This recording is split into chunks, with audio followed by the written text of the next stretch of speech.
வயதுக்கு வந்துட்டேன். அதனாலே எங்களுடைய பஞ்சாங்க வேதரை அழைத்து கேட்டோம். இதற்கு பரிகாரம் உங்களுடைய மகள் வயதுக்கு வந்த நேரம் அவிட்டமிட்டு நட்சத்திர தோஷம். அதனாலே தாய்க்காகாது, தாய் மாமனுக்காகாது, பெற்றெடுத்த தந்தைக்கும் ஆகாது, இந்த நாட்டுக்கு ஆகாது என்று சொல்லி இதற்கு ஒரே ஒரு பரிகாரம் என்னவென்றால், ஊருக்கு மேம்புறமாக வண்டுகள் நுழையாத சுண்டலி கவனத்திலே 31 நாள் பச்சை ஓலை குடிசையானது கட்டி அந்த 31 நாள் பொம்மி அம்மாள் அம்பிகை விரதமானது இருக்க வேண்டும். அப்படி 31 நாள் அம்பிகை விரதமானது இருந்தால் தீட்டானது கலின்னு சொன்னாங்க. அதனாலே அண்ணா அண்ணா அப்படி அம்பிகை விரதம் இருக்க வேண்டும் என்றால் எனக்கு காவலாக யாரைத்தையும் தெரியுமா நியமித்து வச்சாங்க. எங்களோட பண்ணையம் கட்டுகின்றானே ஆதி மாதாரி சின்னான், ஆதி மாதாரி சின்னானு சின்னானை எனக்கு காவலுக்கு வச்சாங்கண்ணா. அண்ணா அந்த ஊருக்கு மேம்புறமாக அம்பிகை விரதமானது முடிந்து நேற்றோடு 30 நாள் ஆச்சுனா. 30 நாள் முடிந்து விட்டதுங்க. ஆமா சரி. ஆனா இன்னைக்கு 31வது நாள். ஒரு நாள் மட்டும். ஆமா அந்த ஆதி மாதாரி சின்னான் எனக்கு காவலாக வைத்தாங்கல்ல, அந்த ஆதி மாதாரி சின்னான் 30 ராத்திரி காவல் சரிவர காத்து வந்தான். ஆனால் இன்று சோத்துக்கு போன சின்ன என்கிட்ட சொல்லாமல் போய்விட்டான் அண்ணா.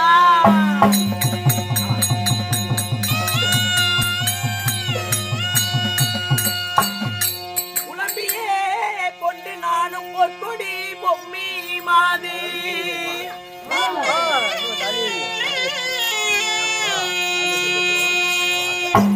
புலம்பியே கொண்டு நானும் பொற்கொடி பொம்மி மாது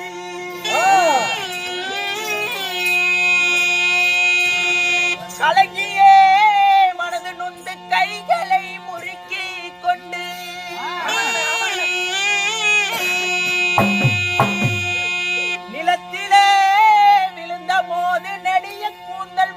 கோபமாகி நீலக்கண்ணி புலம்புரேனே நான்.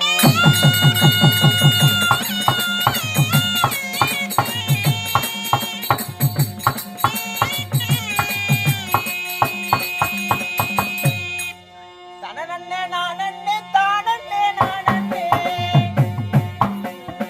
தானே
ஐயோ தெய்வமே, யாரும் இல்லாத காட்டிலே ஒண்டி ஒருவளாக தன்னந்தனிமையாக இந்த பொம்மியம்மாள் நான் குடிசைக்குள் இருக்கும் பொழுது மழையோ பெய்கிறது, செடியோ குலுங்குகிறது, ஊதக்காத்து சீதமலையானது வீசிக்கொண்டு இருக்கும் பொழுது ஐயோ அந்த ஆதி மாதாரி சின்னான் 30 ராத்திரி காவல் சரிவர காத்தான். இன்று 31 ராத்திரி காவல் மட்டும் காக்காமல் என்னை விட்டு ஓடிவிட்டானே தெய்வமே.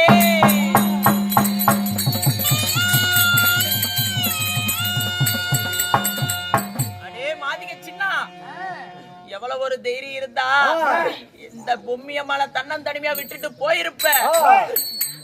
அரே மாதிகா, இன்று ஒரு ராத்திரி மட்டும் கடந்து வந்துட்டுன்னா விடியும் பொழுது எங்க அப்பா அம்மா இருக்க அனைவற்று பேருமே ஆனப்பட சேனப்படை எல்லாம் திரட்டி கொண்டு வருவாங்க. கூட்டிக் கொண்டு வரும் பொழுது உன்னை பத்தி இல்லாத பொல்லாதெல்லாம் எடுத்து சொல்லி உன்னை ஆணை அடிக்கும் சவுக்கினாலே உன்னை அடிக்க செய்கிறேன், உன்னை குதிரை அடிக்கும் சவுக்கினாலே உன்னை கொல்ல செய்கிறேன்.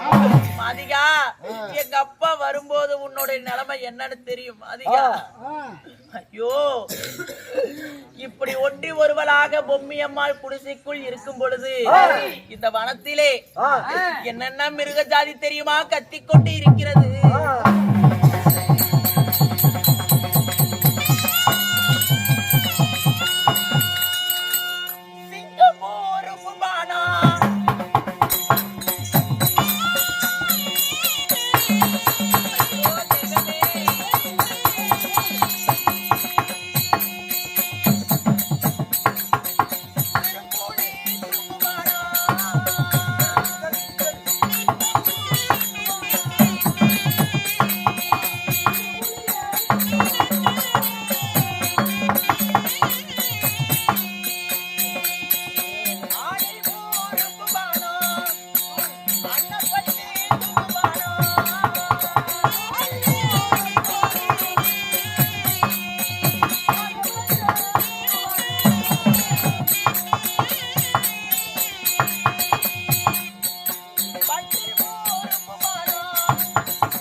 இந்த வனத்துல நான் தன்னந்தனிமையா இருக்கும் பொழுது சிங்கம் உரும்பு மனம், சிறு புலிகள் தூங்கு மனம், கரடி உரும்பு மனம், காட்டு யானைகள் தூங்கு மனம், பன்றி உரும்பு மனம், பறக்கும் பச்சிகள் தூங்கு மனம், கரடி உரும்பு மனம், காட்டு யானைகள் தூங்கு மனம், இப்பேற்பட்ட மிருக ஜாதிகள் எல்லாம் என் குடிசைக்கு முன்னாலே கத்துவதும் கதறுவதும் பார்த்தா எனக்கு மிகவும் பயமாக இருக்குதடி அம்மா.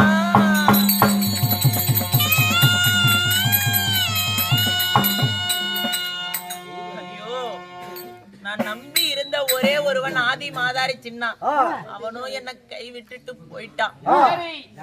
இன்னும் நம்பி இருப்பது இன்னும் ஒரே ஒரு பெண் தான்.